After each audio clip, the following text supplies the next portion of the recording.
इस वक्त बड़ी खबर आ रही है, कोरोना लहर कमजोर पड़ते ही कांग्रेस असंतुष्ट, गतिविधियां भी अनलॉक। यह राजस्थान में अनलॉक होते ही सचिन पायलट ने बयान बम दागा है। हिंदुस्तान टाइम्स की सचिन पायलट से खास बातचीत हुई और इस बातचीत के दौरान एक बार फिर सामने आए प्रदेश कांग्रेस में कलह। पायलट ने याद दिलाया 10 माह पुराना आलाकमान का वादा और कहा कि आलाकमान वादों को पूरा करने में विफल रहा है। 10 महीने का वक्त यहाँ पर बीत चुका है। 3 सदस्यीय समझौता समिति की यहाँ पर कार्रवाई पर सवाल उठाए हैं सचिन पायलट ने और कहा कि मुद्दों को हल करने के लिए कमेटी भी यहाँ पर विफल रही है। अजय माकन की कमेटी भी कुछ नहीं कर पाई है। कमेटी के सदस्य वेणुगोपाल राजस्थान से राज्यसभा सांसद भी हैं, लेकिन 6 माह से राजस्थान आए ही नहीं केसी वेणुगोपाल। वहीं माकन दौरे पर राजस्थान आते रहे और राजनीतिक नियुक्तियां जल्द होने की तारीखें बताते रहे, लेकिन 6 माह से निष्क्रिय है समझौता समिति। यानी इस 6 महीने में समझौता समिति ने कुछ भी नहीं किया। 10 महीने बाद भी हल नहीं हो पाए हैं हमारे मुद्दे, जबकि जल्द से जल्द सभी मुद्दों का निस्तारण करने का वादा किया गया था। तो बयान बम एक बार फिर से फोड़ा है सचिन पायलट ने। उन्होंने साथ ही कहा कि अब सरकार का आधा कार्यकाल भी पूरा हो चुका है। पार्टी के लिए सब कुछ न्यौछावर करने वाले कार्यकर्ताओं की सुनवाई नहीं होती है, जो कि दुर्भाग्यपूर्ण है। अब इस सारे माहौल में एक अहम सवाल उठता है, क्या होगा अब पायलट का अगला कदम? क्या वो आलाकमान से दो टूक बात करेंगे या फिर अपनाएंगे कोई दूसरा रास्ता? ये बेहद अहम सवाल यहाँ उठ रहा है। दिल्ली एडिटर अदिति नागर हमारे साथ जुड़ चुके हैं। अदिति, जिस चीज को लेकर संभावना जताई जा रही थी और लग रहा था कि कहीं ना कहीं कुछ होगा अनलॉक होने के बाद, सचिन पायलट मुखर हो चुके एक बार फिर से। बिल्कुल, देखिए हिंदुस्तान टाइम्स के एक रिपोर्ट में उनका एक बयान छपा था, जिसमें कल का फॉर्म का बयान, जिसमें उन्होंने ये कहा कि देखिए जो कमेटी बस जाए, देखिए कमेटी का सवाल बार बार इसलिए उठा क्योंकि अभी हाल ही में पंजाब में जिस तरह का क्राइसिस है, वहां पर भी एक 3 सदस्य कमेटी बनाई गई और उस कमेटी में हुआ ये कि एक एक विधायक को बुलाया गया और यहाँ तक कि कैप्टन अमरिंदर सिंह को भी बुलाया गया। तमाम तरीके की बातचीत हुई, उसको मसला हल करने की कोशिश की। तो हम इसी बात से लगातार सचिन पायलट पर भी बातचीत, लोग पत्रकार लोग उनके पास पहुंचे, बातचीत करी, तो उस पर रिएक्ट करते हुए उन्होंने कहा कि जब मैं नाराज था, जब मैं अपनी बात आलाकमान तक पहुंचाना था और मैं नाराज था, बाड़ी में चला गया था और जैसे मुझे बुलाया गया या मैं वापस गया, हमारी आलाकमान से बातचीत हुई, तो उस समय कमेटी बनाई गई थी और कमेटी बनाने के बाद उन्होंने अपनी शर्तें रखी थी या अपने ग्रीवेंसेस रखे थे और ग्रीवेंसेस रखने के बाद ये बात हुई थी कि कमेटी आपके सारे जो 18 बागी विधायक हैं या नाराज विधायक हैं उनसे बातचीत करेगी और इसका हल निकलेगा। अब उस मसले को हुए 8 महीने हो चुके हैं, अभी तक वो कमेटी किसी से मिली नहीं है, किसी विधायक से। देखिए सबसे दुख की बात ये थी कि इस कमेटी के एक सदस्य अहमद पटेल भी थे जो अभी दुनिया में नहीं रहे, लेकिन केसी वेणुगोपाल और अजय माकन अभी भी इस कमेटी के सदस्य हैं और एक तो प्रभारी हैं और दूसरे राजस्थान से राज्यसभा सांसद भी हैं और संगठन के सबसे बड़े महासचिव, राष्ट्रीय महासचिव भी हैं।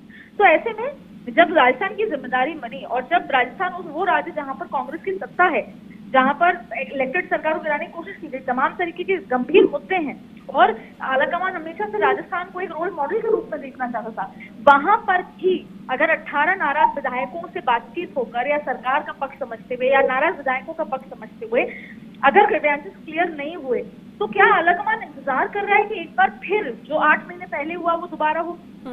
क्योंकि अगर ग्रीवेंसेस पूरे नहीं होंगे तो शायद इसी का हवाला देते हुए सचिन पायलट ने अपनी पूरी बात आगे की प्लानिंग नहीं बताई है इस रिपोर्ट में, लेकिन ये कहा है कि 8 महीने पहले जो कमेटी बनाई थी उससे कुछ नहीं किया, वो विफल है और कहीं ना कहीं उन्होंने बिना नाम लिए प्रभारी अविनाश पांडे से तो वो नाराज रहते ही थे, पूर्व प्रभारी, लेकिन अब वो अजय माकन को भी एक हवाला देते हुए वो ये कहना चाह रहे थे इस रिपोर्ट में, समझ जो आया वो यही था कि अजय माकन भी इस पूरे एपिसोड में कुछ नहीं कर पाए क्योंकि उनकी शर्तें थी कि जब पीसीसी का गठन हो तो उनके कुछ लोग उसमें हो। हालांकि कुछ लोग, प्रशांत दहरवा जैसे कुछ लोग उसमें शामिल हुए, लेकिन इसके अलावा पॉलिटिकल अपॉइंटमेंट में उनके लोग शामिल हो, मंत्रिमंडल विस्तार में उनके लोग शामिल हो, लेकिन फिर कोरोना काल आ गया तो ना अभी तक ढंग से पॉलिटिकल अपॉइंटमेंट पूरे हो पाए, ना जो विस्तार हो पाया और इन बीच में राहुल गांधी की ताजपोशी भी है। तो ऐसे में उनके ग्रीवेंसेस भी, ना कमेटी बैठी, सिर्फ 2 बार वर्चुअल मीटिंग हुई और एक बार करीबन 1.25 घंटे की सचिन पायलट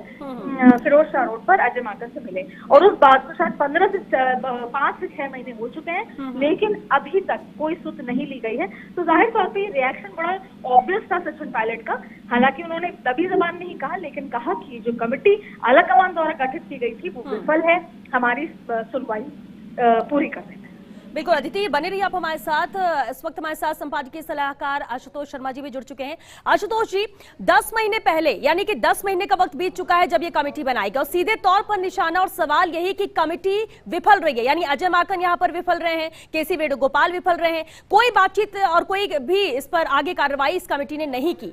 क्या नजर आता है आपको, मुखर होकर सचिन पायलट का आज के वक्त में ये कहना आगे आने वाला वक्त आसान होगा या फिर कुछ हलचल देखने को मिलेगी प्रदेश में? देखिए श्वेता, जब पिछली बार जुलाई में पायलट ने असंतुष्ट गतिविधियां शुरू की और 18 एमएलए को लेकर के वो एक हरियाणा में जाकर के उन्होंने कैंप किया, बाद में 1 महीने तक समझाइश और उसके बाद में ये वापस पैचअप हुआ था। और उस समय पर 3 लोगों की जो कमेटी बनी थी और उससे ये उम्मीद की जा रही थी कि सचिन पायलट की जो ग्रीवांसेज है या इनके लोगों को मंत्रिमंडल में और राजनीतिक नियुक्ति में मौका मिलेगा।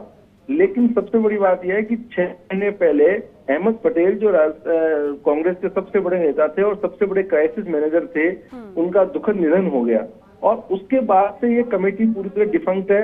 वेणुगोपाल यहाँ पर आए नहीं। अजय माकन ने संभाग दौरे किए और मंत्री विधायकों की राय भी जानी, लेकिन उसका क्या हुआ उसका कहीं भी कोई जिक्र नहीं हुआ। और बार बार ये यहाँ पर जयपुर आते और अन्य जगह पर इन्होंने दौरे किए राजस्थान में और कहा गया कि दिसंबर नियुक्तियां होगी, उसके बाद होगी, सबको मौका मिलेगा।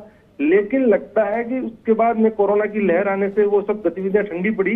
लेकिन जैसे ही कोरोना अब की लहर अब कमजोर पड़ रही है तो उससे और जो सचिन पायलट का बयान आया है उससे लगता है कि वापस कुछ गतिविधियां शुरू होगी। और पंजाब का उदाहरण हमारे सामने है, लेकिन वहां पर अभी चुनाव जल्दी होने वाले हैं, इसलिए कांग्रेस को उसमें कुछ जल्दी कुछ करना पड़ेगा। लेकिन राजस्थान में अभी चुनाव जैसी परिस्थिति नहीं है, लेकिन फिर भी जो यहाँ के 1 साल पे करीबन 2 महीने पहले जो असंतुष्ट गतिविधियां चरम पर पहुंची थी, मुझे लगता है कि वापस उनमें बुगाड़ शुरू हुई है। और कोरोना लहर कम पड़ते ही सचिन पायलट का जो बयान सार्वजनिक तौर पर बयान दिया है, देखिए पिछली बार जब असंतुष्ट गतिविधियां चली थी तो सचिन पायलट ने बिल्कुल चुप्पी साध ली थी और उन्होंने आला कमान के बारे में एक शब्द भी नहीं बोला था। और कहीं न कहीं इसी वजह से जो गांधी परिवार के 3 सदस्य हैं, उनके मध्यस्थता की वजह से ये मामला शांत पड़ा था और सचिन पायलट वापस कांग्रेस के फोल्ड में आए थे। लेकिन उसके बाद में कोरोना आ गया और अब जो सचिन पायलट ने मुखर होकर के सीधे आलाकमान को भी लपेटने की कोशिश की है कि जो आलाकमान ने मुझे आश्वासन दिए थे वो पूरे नहीं हुए, तो लगता है ये है कि ये मामला आगे बढ़ सकता है। इसमें मैं एक बात और बताऊं कि ये जो हेमाराम चौधरी जी ने 16 मई को इस्तीफा दिया, वो पायलट गुट के विधायक हैं।